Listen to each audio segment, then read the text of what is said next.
Bienvenidos de nuevo a Detrás de la Noticia en RT. Aquí analizamos algunos de los temas noticiosos más destacados de la semana y una perspectiva distinta a otros medios de comunicación. Comenzamos. Estados Unidos y la Unión Europea siguen acusando a Rusia por la crisis en Ucrania. Luego de meses de tensiones entre los países de la OTAN y la Federación Rusa, el presidente Barack Obama amenaza con más sanciones contra Rusia con la intención de disminuir su presencia e interés en Ucrania. Y ahora la OTAN prepara aumentar sus bases militares en la región. Haití sigue sufriendo con la peor epidemia de cólera que ha experimentado en su historia. Más de 500,000 de personas han sido infectadas y miles se han muerto. Las Naciones Unidas, acusado de ser responsable por traer cólera a la isla caribeña, ha lanzado un esfuerzo integral para remediar la situación y atender a los afectados. Con escasos recursos y poca atención mundial en Haití, la ONU teme no poder eliminar la enfermedad de la isla y cumplir con las preparaciones necesarias previo a la época de lluvia. Ni soya ni maíz, nada de cultivos transgénicos en México. Así lo han determinado los tribunales de ese país luego de varias demandas contra el gigante global de los transgénicos, Monsanto. Organizaciones de campesinos, agricultores y activistas ambientalistas argumentaron en contra de la presencia de los productos modificados de Monsanto, alertando que podría afectar gravemente las exportaciones mexicanas a la Unión Europea, donde los transgénicos han sido prohibidos desde 2011. Washington y sus aliados europeos siguen con sus amenazas contra Rusia, en lo que solamente podría ser calificado como un cinismo espectacular. El gobierno de Estados Unidos sigue acusando a Rusia por la violencia e inestabilidad en Ucrania, que realmente comenzó a principios de este año con el golpe de Estado que derrocó al presidente Viktor Yanukovych, un golpe de Estado que fue apoyado desde Estados Unidos. Ahora Washington y la Unión Europea están amenazando con más sanciones contra la Federación Rusa y intereses rusos, aunque las sanciones que impusieran ya desde hace unos meses pues no han tenido mayor impacto. También desde la OTAN están preparando el aumento de sus fuerzas militares en toda la zona que rodea a Rusia, particularmente en los países bálticos, en Polonia y también en Ucrania. Ya han declarado que tienen planes de reforzar las Fuerzas Armadas ucranianas y capacitarlos con, mayores habilidades. Bueno, les invito a ver más sobre este tema en el siguiente reportaje. Todas las cartas sobre la mesa. Con las acusaciones vertidas contra Rusia por su supuesto papel en la crisis ucraniana, Estados Unidos y Europa recurren a diferentes tipos de castigos, aunque ni las Naciones Unidas pueden confirmar la participación rusa en las acciones bélicas en el sureste del país vecino. Occidente tiene clara cuál es su meta. Desde julio, Estados Unidos y la Unión Europea han pasado de las restricciones selectivas a las sanciones contra varios sectores de la economía rusa. Según Moscú, esas medidas son contraproducentes, en primer lugar, para la propia Europa. Europa, sus negocios y sus contribuyentes pagarán por estas decisiones. Al introducir las sanciones, los políticos de los países europeos presentaron una cuenta a saldar para sus negocios, sus ciudadanos, y les hacen pagar por sus errores políticos. A este incesante intento de complicar el desarrollo económico de Rusia, Moscú se siente obligada a responder con algunas otras medidas. Además, las sanciones empujaron a la nación a acercarse con otras regiones, en primer lugar con China y América Latina. Allí muestran su vivo interés en aumentar sus exportaciones y fortalecerse en el mercado ruso, pero las consecuencias del conflicto van más allá de lo político y lo económico. Ante la crisis ucraniana, la OTAN muestra su intención de expandir su dominio cerca de las fronteras rusas. El bloque crearía fuerzas de alta disponibilidad para afrontar una hipotética agresión que, según consideran en Washington, provendría de Rusia. Estados Unidos, en cooperación con nuestros aliados, planea aumentar significativamente la fuerza de respuesta de la OTAN. Eso incluiría entrenamiento, ejercicios y discusiones sobre la infraestructura que se necesite en los países bálticos, Polonia, Rumania y otras fronteras orientales para contrarrestar las preocupantes intenciones de Rusia. Muchos consideran esa retórica agresiva y las múltiples sanciones contra el Kremlin alrededor de la aguda crisis en Ucrania como un intento de contener la influencia de Rusia en el mundo y crear un cerco económico y militar alrededor del país. Ucrania pasa a ser, gracias al Maidán, en una nueva pieza a favor de Occidente, que permite tener a Rusia, por así decirlo, rodeada de estados que ya son o parte o simpatizan con la OTAN, y con lo cual Ucrania es una pieza más del ajedrez, de este ajedrez geopolítico. el hecho de que Rusia tenga un papel diferente a Occidente hace que ellos tengan miedo de la posición rusa, sobre todo ahora que empieza a tener relaciones mucho más fuertes y mucho más sólidas con países de Latinoamérica o China. La confrontación que iniciaron Estados Unidos y Europa contra Rusia hace que muchos hablen de una posible nueva guerra fría. Los hay que confían en la opción de una solución pacífica de la crisis ucraniana, pero queda claro quién la ha buscado. Moscú ha enviado una misión humanitaria a las regiones ucranianas. La OTAN, en cambio, ha optado por reforzar el armamento del ejército ucraniano. Ahora, para profundizar y analizar más sobre la situación entre Ucrania, Rusia, Estados Unidos y la Unión Europea, vamos a conversar con el profesor Andrés Martínez Lorca. Está con nosotros desde Madrid. Muchísimas gracias, profesor, por estar con nosotros hoy en Detrás de la Noticia. Hola, Eva. Bueno, profesor, ¿por qué crees que Estados Unidos y la Unión Europea siguen insistiendo con sanciones contra Rusia cuando no han tenido un impacto mayor? ¿También crees que las acusaciones que han hecho hacia Rusia de ser responsable por la violencia e inestabilidad en Ucrania están fundamentados en evidencia concreta o simplemente son, utilizados como justificación para mayores sanciones contra Rusia? Bueno, realmente la crisis de Ucrania surgió de un golpe de Estado apoyado por buena parte de los gobiernos europeos y el de Estados Unidos, y luego por la formación de una serie de paramilitares que tomaron el centro de la capital, de Kiev. La realidad es que en lugar de haber cumplido los acuerdos de hace meses, que era, digamos, una política de reconciliación nacional, a lo que se ha ido ha sido a una agresión abierta hacia las regiones del este.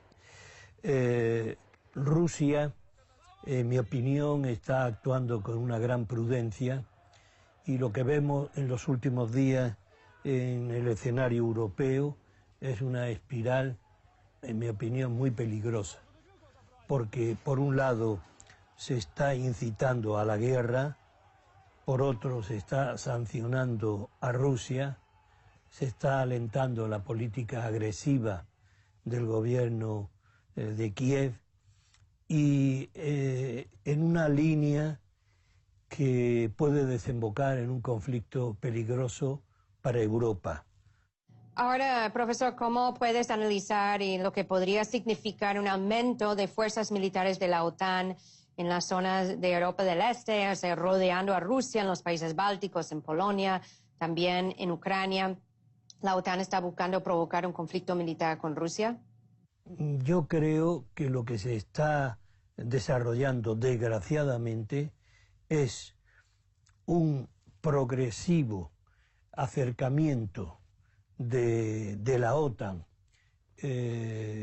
con carácter agresivo a Rusia, tanto en la instalación prevista de una serie de bases nuevas como en la creación de una fuerza de intervención rápida formada por 10.000 soldados, al parecer, y dirigida, como no, por un país europeo que siempre ha sido servil a los intereses militaristas de los Estados Unidos, como es Gran Bretaña. Esa dirección de introducir, en contra de los acuerdos cuando se disolvió la Unión Soviética, introducir la OTAN en la frontera de Rusia y amenazar su seguridad, amenaza no solamente a Rusia, sino que amenaza también la paz en Europa. Y una última pregunta, profesor, y es, ¿cómo visualizas un plan de paz, un plan para resolver el conflicto en Ucrania y también entre Ucrania y Rusia? Pues es necesario que el gobierno en Kiev reconoce la voluntad separatista, autonomista de las zonas en la región del sureste del país. Yo creo que se sentaron las bases de un futuro de paz en Ucrania, en los acuerdos que luego no han respetado ni el gobierno de Kiev ni los gobiernos occidentales, que es primero la formación de un gobierno de unidad nacional, cosa que no se ha hecho. Segundo, cambiar la estrategia agresiva contra las regiones del este por un diálogo político. Indudablemente, ese diálogo político tiene que llegar como mínimo a un régimen de autonomía y de respeto a la identidad de esos pueblos del sudeste de Ucrania. Bueno, ojalá encuentren una solución a esta situación que ya ha afectado la vida de millones de personas en esa región. Agradecemos muchísimo la participación del profesor Andrés Martínez Lorca con nosotros hoy en Detrás de la Noticia. Muchas gracias. Gracias, Eva. Hasta pronto. Y el secretario general de la OTAN, Anders Fogh Rasmussen, declaró que la OTAN desplegará sus fuerzas militares en Europa del Este con la explícita intención de disuadir cualquier intención del presidente Vladimir Putin en Ucrania. Eso parece nada más y nada menos que un lenguaje de Guerra Fría. Y es una situación desesperante. Ya van más de 4 años desde ese trágico terremoto que afectó a Haití y acabó con la vida de decenas de miles de personas y resultó en una destrucción masiva de la infraestructura de ese país caribeño. Ahora hubo un esfuerzo inmenso a nivel mundial para ayudar a Haití después de esa tragedia con la recolección de miles de millones de dólares en fondos para ayudar a las víctimas y también para, apoyar los esfuerzos de reconstrucción. Pero lamentablemente una parte significativa de ese dinero no llegó a su destino y se quedó en manos de las ONGs que estaban supuestamente encargado de esas operaciones de ayuda, tanto como hubo actos de corrupción. Ahora, 4 años después, Haití sigue en una situación aún peor, con una epidemia de cólera que vino un poco después de la tragedia del terremoto. Es una situación que también ha acabado con la vida de miles de personas, ha afectado a más de 500,000 de haitianos. Ahora también ya se ha descubierto los orígenes de la enfermedad en la isla que no existía antes, pues se vino desafortunadamente, según investigaciones forenses, a través de uno de los grupos de fuerzas de paz de las Naciones Unidas que venía desde Nepal. Ahora esta situación está en los tribunales, pero mientras tanto, Naciones Unidas está haciendo un gran esfuerzo para remediar la situación, una inversión también muy grande de recursos humanos, de recursos financieros. Ahora hay problemas porque faltan recursos. También están preocupados porque pronto viene la época de lluvia y no han podido hacer por falta de recursos las preparaciones necesarias. Parece en muchos casos que los mismos donantes de antes han dado la espalda o simplemente han dejado a Haití en el olvido. Pero vamos a ver más sobre este tema a continuación. Una batalla contra el brote brutal. El gobierno de Haití, apoyado por la ONU y los socios internacionales, se esfuerza por erradicar la epidemia de cólera que afecta al país antillano. Para ello han desarrollado un operativo que va desde la prevención hasta la respuesta ante la enfermedad, incluyendo una mayor asistencia para las familias y comunidades. Unos esfuerzos que ya empiezan a dar sus frutos. El número de infecciones y muertes por el cólera ha llegado al nivel más bajo de los últimos meses. Es un hecho notable. El brote de cólera en Haití se detectó en octubre de 2010, a los pocos meses del trágico terremoto que destrozó las infraestructuras del país y que empeoró las precarias condiciones sanitarias. En consecuencia, en los últimos 4 años, se han registrado más de 700.000 casos y más de 8.000 muertes. La velocidad con la que se transmite la enfermedad aumenta aún más durante la temporada de lluvias, ya que la enfermedad se transmite sobre todo a través del agua y los alimentos. Pese a las acciones locales e internacionales para frenar su avance, algunos ven insuficientes e incluso superficiales los esfuerzos de la ONU. Es un insulto a todos los haitianos que venga el secretario general a Haití para hacerse una foto oportunista mientras no asume la responsabilidad por la muerte de miles de haitianos contagiados de cólera. Una gran parte de la población vincula el brote de la enfermedad con la llegada de los voluntarios de la ONU desde Nepal hace 4 años. Una información que ratificarían algunas investigaciones independientes. De hecho, existen 3 causas judiciales abiertas por parte de los haitianos contra las Naciones Unidas en busca de una contrapartida por el daño ocasionado.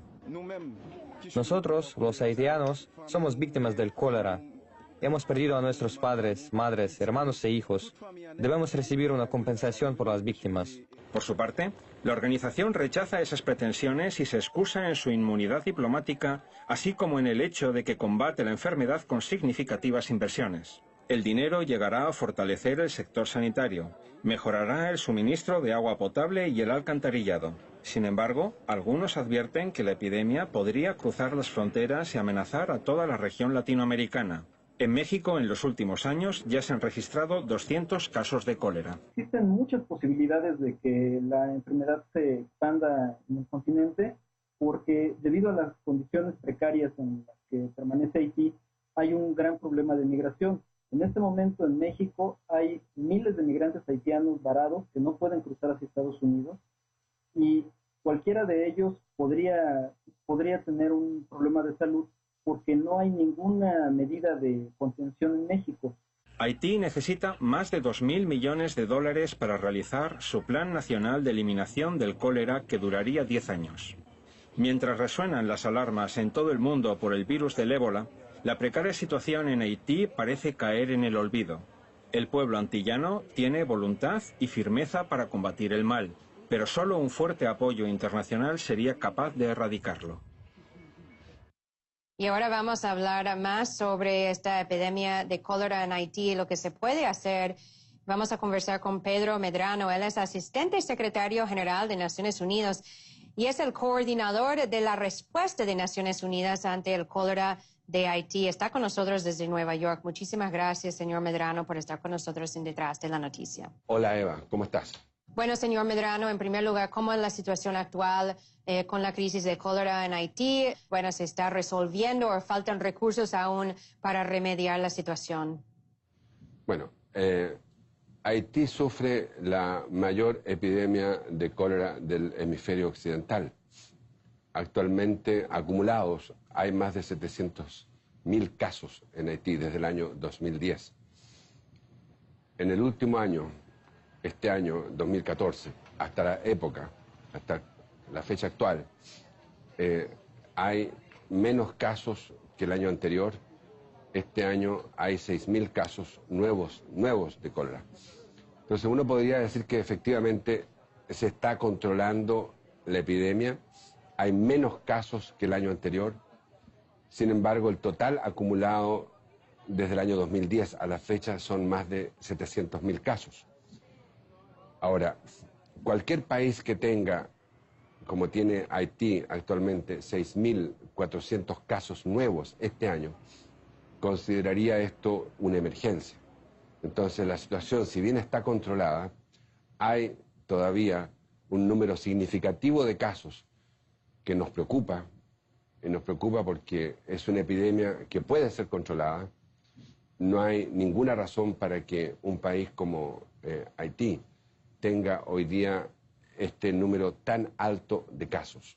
Ahora una gran pregunta, señor Medrano, ¿y por qué crees que no ha habido igual de interés en esta crisis en Haití, o sea, a nivel mundial, como lo hubo con el terremoto a principios de 2010? ¿Crees que falta más atención mediática al caso? O sea, ¿dónde se quedó todo ese dinero de las donaciones en 2010? ¿Se fue utilizado también para esta crisis de cólera?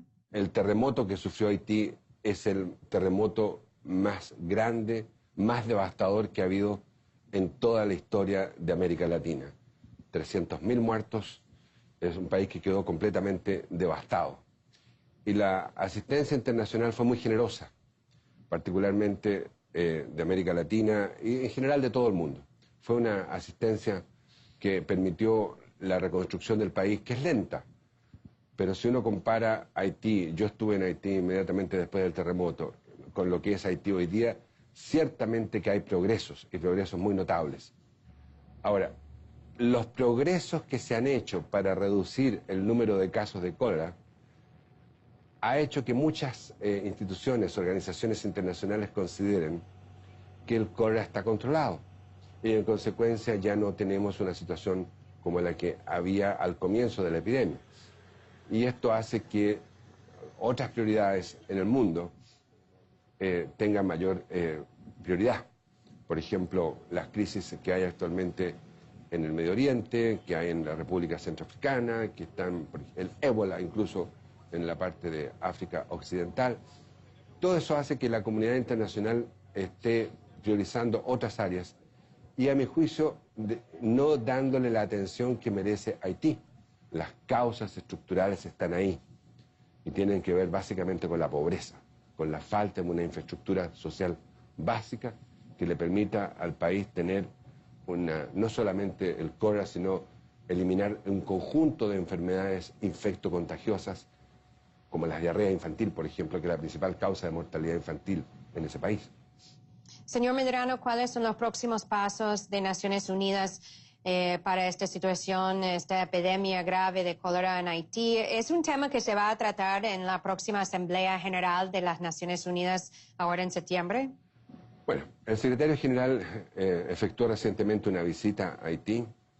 Se comprometió con el gobierno de Haití a trabajar junto con el gobierno en movilizar los recursos que se necesitan para poder hacer las inversiones que el país requiere, principalmente en agua, salud y saneamiento.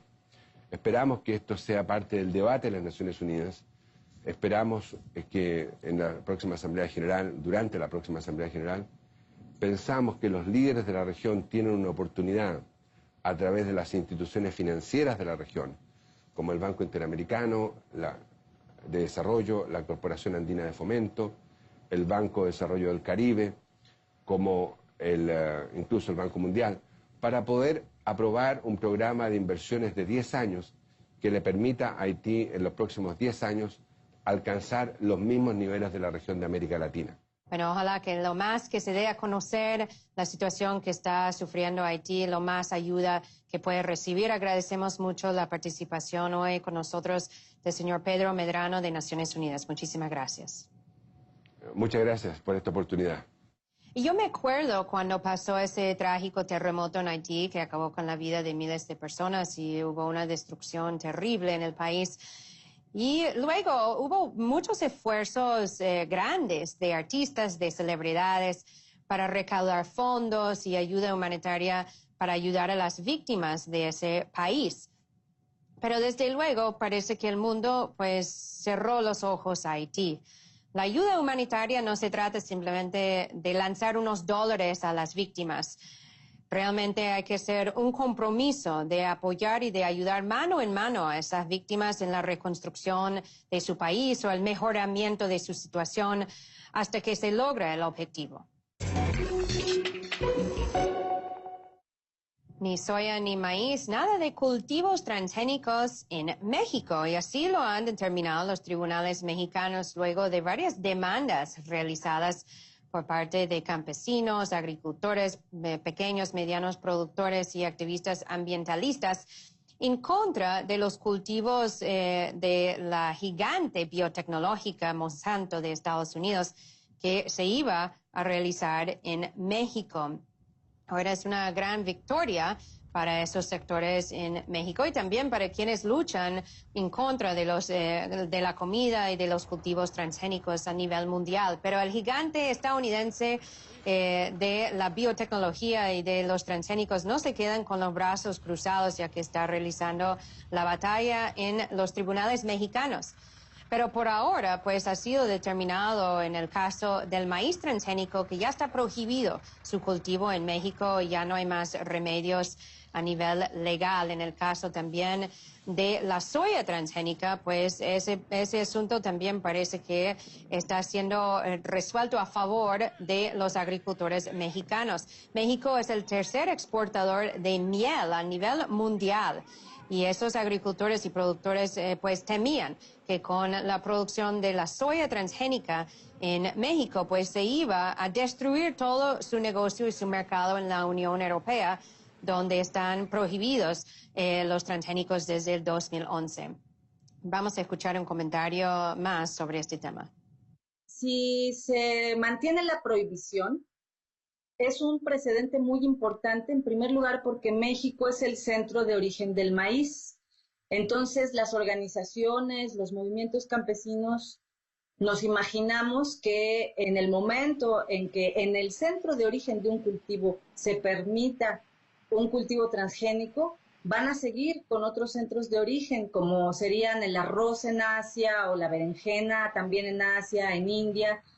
Y eso es terrible porque va a significar una erosión genética irreversible. Y en América Latina hay muchas luchas interesantes. Se ha dado reveses a Monsanto en Chile recientemente, en Colombia hay movimientos muy fuertes, en Paraguay, en Argentina, las denuncias por el uso de glifosato, de los herbicidas que requieren los transgénicos, las organizaciones están cada vez más vehementes. Entonces, junto al caso de México, tienes los casos de denuncias en Argentina, de triunfos contra Monsanto locales en Chile y también en otros lugares del Cono Sur, de los resguardos indígenas de semillas en Colombia, de la cada vez más amplia región declarada libre de transgénicos en Costa Rica. Ese es un ejemplo hermoso. Entonces, sí es un ejemplo, pero se suma a todas las otras luchas en América Latina.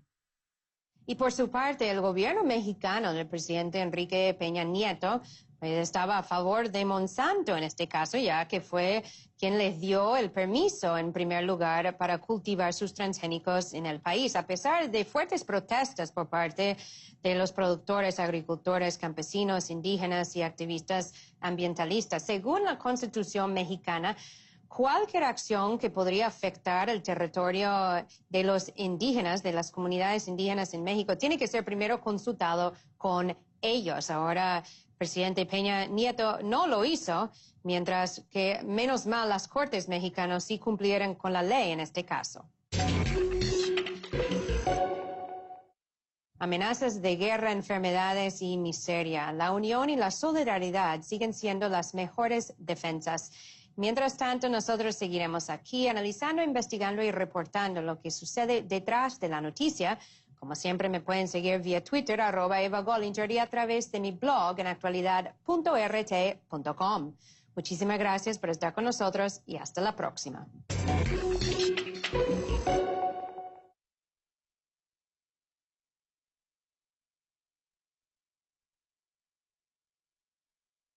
En el siguiente reportaje. Todas las cartas sobre la mesa. Con las acusaciones vertidas contra Rusia por su supuesto papel en la crisis ucraniana, Estados Unidos y Europa recurren a diferentes tipos de castigos, aunque ni las Naciones Unidas pueden confirmar la participación rusa en las acciones bélicas en el sureste del país vecino. Occidente tiene clara cuál es su meta.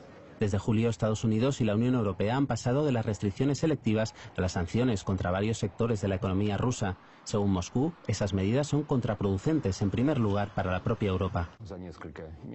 Europa, sus negocios y sus contribuyentes pagarán por estas decisiones. Al introducir las sanciones, los políticos de los países europeos presentaron una cuenta a saldar para sus negocios, sus ciudadanos, y les hacen pagar por sus errores políticos. A este incesante intento de complicar el desarrollo económico de Rusia, Moscú se siente obligada a responder con algunas otras medidas. Además, las sanciones empujaron a la nación a acercarse con otras... Medio millón de personas han sido infectadas y miles se han muerto. Las Naciones Unidas, acusado de ser responsable por traer cólera a la isla caribeña, ha lanzado un esfuerzo integral para remediar la situación y atender a los afectados. Con escasos recursos y poca atención mundial en Haití, la ONU teme no poder eliminar la enfermedad de la isla y cumplir con las preparaciones necesarias previo a la época de lluvia. Ni soya ni maíz, nada de cultivos transgénicos en México. Así lo han determinado los tribunales de ese país luego de varias demandas contra el gigante global de los transgénicos, Monsanto. Organizaciones de campesinos, agricultores y activistas ambientalistas argumentaron en contra de la presencia de los productos modificados de Monsanto, alertando que podría afectar gravemente las exportaciones mexicanas a la Unión Europea, donde los transgénicos han sido prohibidos desde 2011. Washington y sus aliados europeos siguen con sus amenazas contra Rusia, en lo que solamente...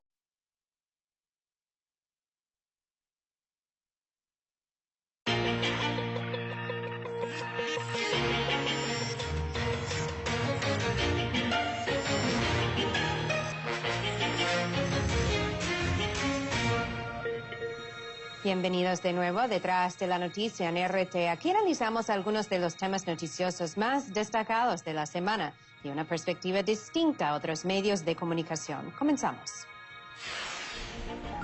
Estados Unidos y la Unión Europea siguen acusando a Rusia por la crisis en Ucrania, luego de meses de tensiones entre los países de la OTAN y la Federación Rusa.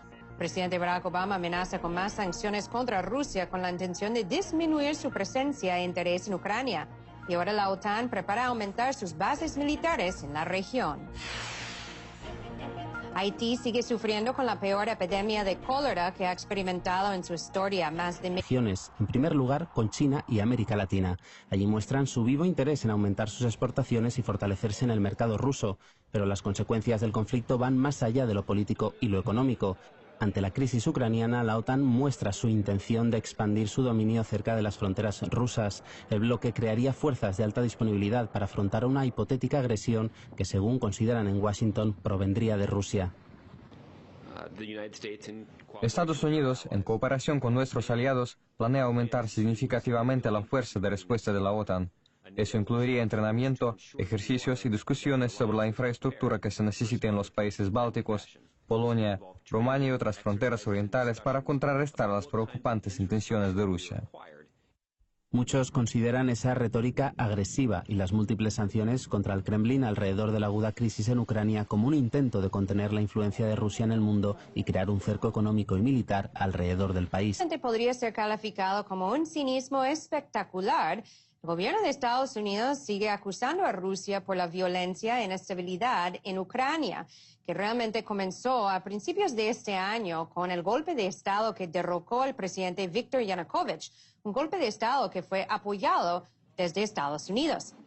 Ahora Washington y la Unión Europea están amenazando con más sanciones contra la Federación Rusa y intereses rusos, aunque las sanciones que impusieran ya desde hace unos meses pues no han tenido mayor impacto.